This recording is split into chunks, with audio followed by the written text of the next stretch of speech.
Na segunda semana de janeiro deste ano de 2024, a balança comercial registrou superávit de 1 bilhão 391 milhões de dólares. Resultado de exportações no valor de 6 bilhões 212 milhões e importações de 4 milhões 822 bilhões de dólares.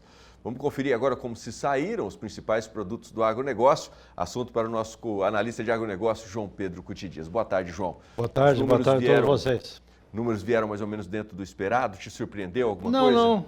Até me surpreendeu em alguns casos, como o caso do milho.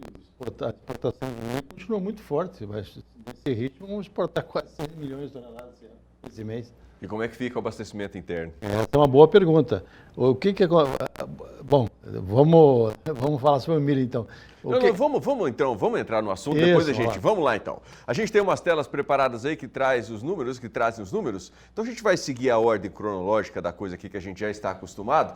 E aí, quando chegar na vez do milho, o João fala sobre os grãos. Vamos começar com as carnes, começando aí pela carne bovina. Para você acompanhar em casa, está entrando aí até a segunda semana de janeiro.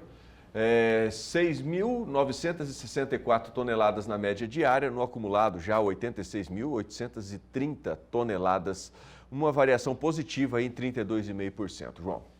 Para janeiro é um número excepcional. Nos primeiros 4 dias apareceu quase 13 mil toneladas. E é normal que aconteça, às vezes a represa, alguma coisa no mês anterior, aparece no primeiro dia do mês seguinte. Então esse número de 9.600 é um número muito bom. Isso é um número que você projetar 22 dias úteis, nós estamos falando em mais de 200 mil toneladas. E com certeza absoluta, esse é um número que está ajudando a segurar o mercado, porque janeiro, queiramos ou não, o mercado interno sofre. Nós brasileiros sofremos com um monte de I na vida, os IPTU, IPVA, e vai embora. Você tem os gastos que aconteceram em dezembro e vem no cartão de crédito de janeiro. Então há um certo reflexo no mercado interno. O que segurou ainda os preços, está segurando, é as exportações, esse volume. E o Brasil está criando novos mercados, por exemplo, agora a Indonésia, que é um mercado que é relativamente grande, um mercado que compra 300, 400 mil toneladas por ano, abriu para o Brasil para começar a vender. Lógico, lá é uma empresa estatal que compra, é um pouquinho mais complicado o processo, mas o pessoal nosso deve saber enfrentar isso. E o principal, Adriano, no caso da pecuária, o Brasil depende das exportações. Exportações são fundamentais. 2.536.000, que foi em 2023, o Brasil tem que trabalhar. E uma coisa que hoje no mercado internacional se fala é a questão do carbono. Temos que desmistificar essa ideia de que o coitado do boi é o culpado pelo aquecimento global. Não é nada disso. Isso é o que menos impacta. E outra coisa, porque o pessoal fala, não, o animal emite 20 e poucos quilos de metano por ano, mas acontece o seguinte, ele pode até emitir, só que no processo, no modelo que nós criamos, produzimos em cima de capim, grande parte desse carbono vai ficar retido no solo, ou através das raízes, através das folhas, etc. E hoje, por exemplo, uma placa de esterco não fica mais que 10 horas em cima da terra. Os besouros enterram tudo aquele esterco, botam junto das raízes. Então, isso o Brasil tem que fazer um trabalho muito grande e para mostrar ao mundo porque as barreiras que vão se criar aqui no Brasil, essa quinta coluna que nós temos aqui no Brasil que fala mal de nós mesmos, mais os estrangeiros, nós temos que mostrar ao mundo como é que nós produzimos para evitar barreiras para a nossa exportação. Legal. Vamos ver a próxima tela, então? Vamos dar sequência nos números aqui para o João comentar. Daqui a pouco a gente chega lá onde a gente estava comentando agora há pouco. Bom, temos aí 9 dias úteis em relação à tonelada de carne bovina. São 4.842 dólares em 2023 e neste ano registramos agora, nesses 9 primeiros dias úteis, 4.528, uma leve queda de 6,5%. João. Isso aí não é aqueles preços que aconteceram em 2020, 2021, 6.500 dólares a tonelada. Caiu, o mercado internacional caiu. Você vê hoje uma Austrália vendendo o custo da arroba deles está igual ao do Brasil, que é um país que é sempre uma referência no mercado. Vamos ter que conviver por um bom tempo nesse patamar. O que nós sempre falamos, né, Adriano, é que temos que procurar mercados que paguem um preço melhor pela carne.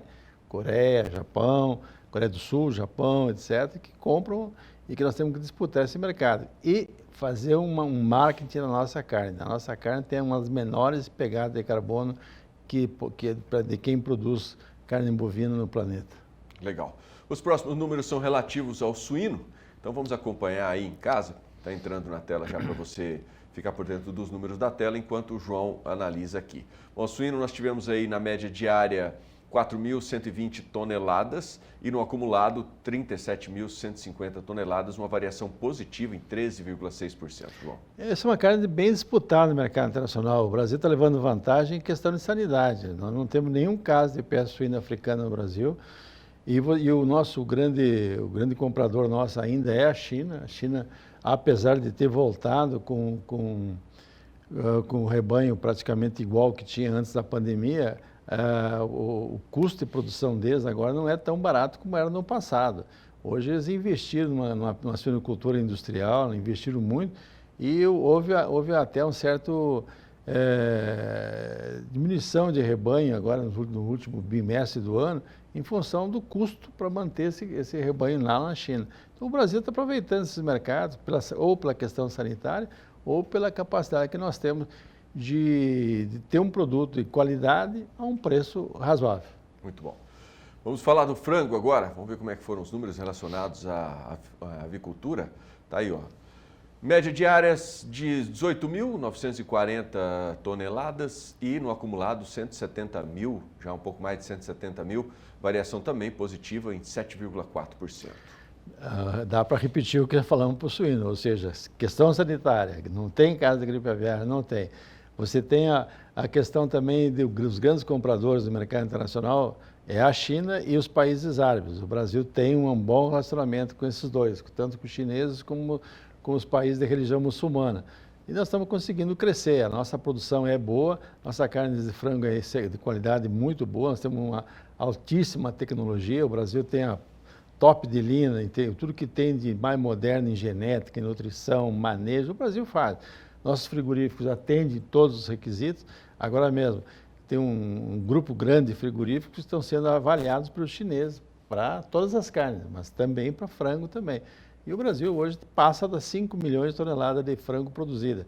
Então, a vantagem que nós temos de ter um mercado interno que compra alguma coisa por volta de mais de 10 milhões de toneladas e gerar um excedente exportável de 5, tudo isso acaba ajudando a nós se consolidarmos como o maior exportador de carne de frango, de carne de avícola, de aves no mercado internacional. Legal. Bom, deixamos as proteínas, vamos entrar agora nos números relacionados aos grãos. Começando pela soja, daqui a pouco a gente vai trazer os números relativos ao milho, mas vamos começar pela soja. Tivemos aí nesses 9 dias úteis de janeiro um crescimento superior aí a, nossa, absurda, né? Bom, temos aí numa média em toneladas diária de 149.990 toneladas e 1.349.000 toneladas, crescimento superior a 290%, João. E isso que nós exportamos 101 milhões de toneladas no ano passado, né? Acontece que rescaldo. Daqui para frente era para começar a entrar soja nova.